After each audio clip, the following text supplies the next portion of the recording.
Corona जैसी महामारी के अंदर अपने इलाज के लिए फोन करके 1500 रुपया मांगेगा तो ये कहते हैं अभी इंतजाम नहीं है। अल्लाह का एहसान है, जिस स्टेज के ऊपर खड़े रह करके मैं बात कर रहा हूँ, 1500 क्या 15 लाख के लिए अगर कोई गरीब गुहार लगाएगा तो ये खानदान वो है जो 15 लाख की उसकी मदद करने के लिए पीछे नहीं हटेंगी। अल्लाह का बहुत एहसान है। मैं वक्त तो बहुत मुख्तसर शहर के अंदर हुआ, मैं साफ तौर पर यह बात बता देना चाहता हूं कि रजा एकेडमी की जानिब से बंद का आह्वान दिया गया था और दंगा सिर्फ मालेगांव के अंदर हुआ ऐसा नहीं है। महाराष्ट्र के कई शहर दंगे की लपेट में थे। मालेगांव के अंदर सिर्फ पत्थरबाजी हुई थी, अमरावती के अंदर आगजनी जैसे मामला पेश आए, नांदेड़ परभनी के अंदर भी वायलेंस हुआ।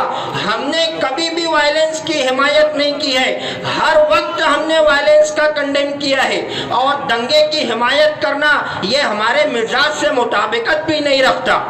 लेकिन आज शहर के नौजवान, क्या वजह थी कि 11 महीना जेल की सलाखों के पीछे इन्हें सड़ना पड़ा। अमरावती का एक्स बीजेपी का एमएलए 2 घंटे में जेल से बाहर आ गया और मालेगांव के नौजवान 11 महीने जेल की सलाखों के पीछे सड़े। उसकी वजह यह थी कि शहर का जिम्मेदार, शहर के आमदार की जो बयान था, वो बयान सरकारी वकील जो पुलिस की तरफ से वकील लगवाए गए थे, उन वकीला ने वो बयान कोर्ट के सामने, जज के सामने पेश किया। इन्होंने कहा था कि पत्थर ला करके डाले गए थे, नौजवानों को नशा और अद्वियात का इस्तेमाल करवाया गया था। मालेगांव के अंदर आपको याद होगा जब बम ब्लास्ट हुआ था, उस वक्त भी शहर के आमदार ने कहा था कि सब बेकसूर नहीं है। उस बयान की वजह से भी उनको बहुत मुश्किल पेश आई थी। इस बार भी उन्होंने ऐसा बयान दिया है। मैं ये कहता हूँ कि तेरी जुबान से तेरा जहले दुरू बोलता है, बात करनी नहीं आती है तो क्यों बोलता है। क्या बात है? इस तरीके की बात नहीं करनी चाहिए जिससे शहर के नौजवान तकलीफ और मुसीबत के अंदर आ जाए। 11 महीने मालेगांव शहर के नौजवान जेल की कैद बंद की सोबतें झेल रहे थे। एक मर्तबा भी उनकी धाड़िस बनवाने के लिए शहर का जिम्मेदार, शहर का आमदार नासिक सेंट्रल जेल नहीं गया। बॉम्बे हाईकोर्ट के अंदर जिम्मेदार और आमदार होने की हैसियत से इनका काम था कि ये बॉम्बे हाईकोर्ट के अंदर जा करके फॉलो अप लेते, लेकिन ये अपने मीडिया सेल के साथ औरंगाबाद और दौलताबाद, खुलदाबाद के किले घूम रहे थे और ये कहते हैं कि हम खिलाफत उम्री करने के लिए आए हैं। माजी में हबीब लॉन्च के अंदर गुज़िश्ता जुमा को इन्होंने जलसा लिया, 3 साल कारकर्दगी बयान करने के लिए जलसा लिया गया। पूरा जलसा आप उठा करके देख लीजिए, एक काम की बात नहीं हुई, सिर्फ ईरान की और तुरान की हुई बस। और आखिर में इन्होंने ये कह दिया कि हमने हमारे पगारू चमचों को गेट के ऊपर खड़ा किया है, जाते जाते उनसे आप हमारा मैनिफेस्टो लेकर के जाइए। क्या किया है स्टेट के ऊपर, बताइए आपने क्या किया।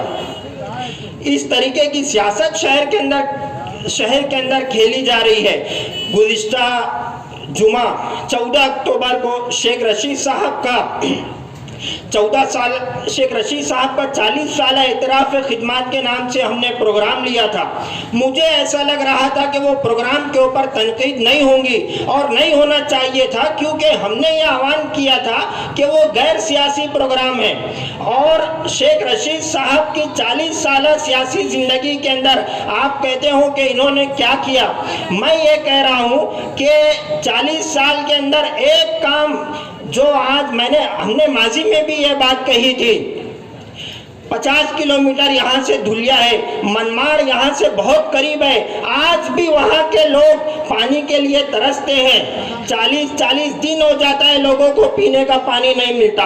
और मालेगांव शहर के अंदर हम हर एक दिन नागा से अगर ठंडा और मीठा पानी पी रहे हैं, अब जाहिर बात है अगर पानी की पाइपलाइन मालेगांव के अंदर लाई गई है तो ये सिर्फ शेख रशीद खानवादा के मुआफिकीन के लिए नहीं है, पूरे शहर के लिए इन्होंने काम किया। उसके ऊपर तनकीद नहीं होनी चाहिए थी, लेकिन उसके ऊपर भी इन्होंने तनकीद की। अब जाहिर बात है जो नस्ले लोग होते हैं उनको दिया हुआ पानी का एक गिलास भी याद रहता, और जो बेनस्ले होते हैं उनको दिया हुआ खून भी याद नहीं रहता ना। किसी शायर ने कहा था कि हमने अखलास के शीशे में लहू पेश किया, फिर भी जो लोग मुनाफिक थे मुनाफिक ही रहे। हबीब लॉन्च के अंदर इन्होंने जलसा लिया।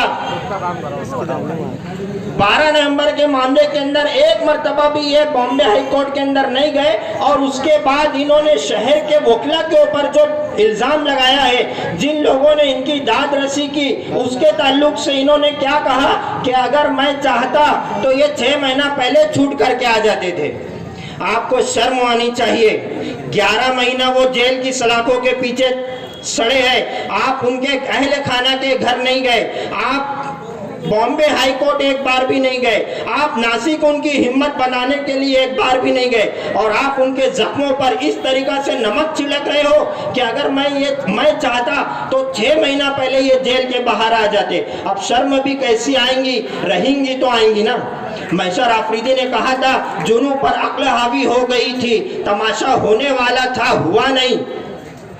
जुनून पर अक्ल हावी हो गई थी, तमाशा होने वाला था हुआ नहीं। तुम्हें अल्लाह ने सब कुछ दिया है, वो जिसे शर्म कहते हैं जरा नहीं है। इस तरीका के हालात शहर के अंदर बनाए जा रहे हैं। मैं बहुत गुस्से में हूँ। हबीब लॉन्च के अंदर इनके पगारू चमचे आज पूरा शहर काम की भीख मांग रहा है, पूरा शहर काम की गुहार लगा रहा है। इनके मुआफिकीन भी ये कह रहे हैं कि इनका 3 साल नामुकम्मल रहा, और इनके मुखालफिन भी कह रहे हैं कि इनका 3 साल नामुकम्मल रहा। और हबीब लॉन्च के अंदर इनके पगारू चमचे इस तरीका के अल्फाज का उपयोग करते हैं कि अब क्या काम करवाना चाहते हो मुफ्ती साहब से, कि अब्दुल्ला के मामा बनोगे? आप बताइए। इस तरीका के अल्फाज का इस्तेमाल किया गया, उसका जवाब मैं देता हूँ। हमें अब्दुल्ला का मामा नहीं बनना है, आपको अब्दुल्ला की अम्मी बनना मुबारक हो। और आप जिस तरीका से अब्दुल्ला के अब्बा का बच बचाव कर रहे हो, मुझे तो ऐसा लगता है कि महर का हक अदा कर रहे हो। और एक बात खास तौर से सुन लेना, हमारे सियासी इख्तिलाफ है, सियासी और नजरियाती इख्तिलाफ की हद में रह करके बात करना। हद से तजावुज करोगे तो सुनोगे, हमारे मुंह में भी जुबान है, और बोलने से पहले अपना माजी भी देख लिया करो कि आपका माजी क्या है। अगर नहीं मालूम होगा तो मैं बताता हूँ आपको। बेसबब उठी थी वो ललकार किसकी थी, हमारे खून की प्यासी थी वो तलवार किसकी थी। हमें मामा नहीं बनना, आप इतना बता दीजिए जिसे आप पहन कर भागे थे वो सलवार किसकी थी।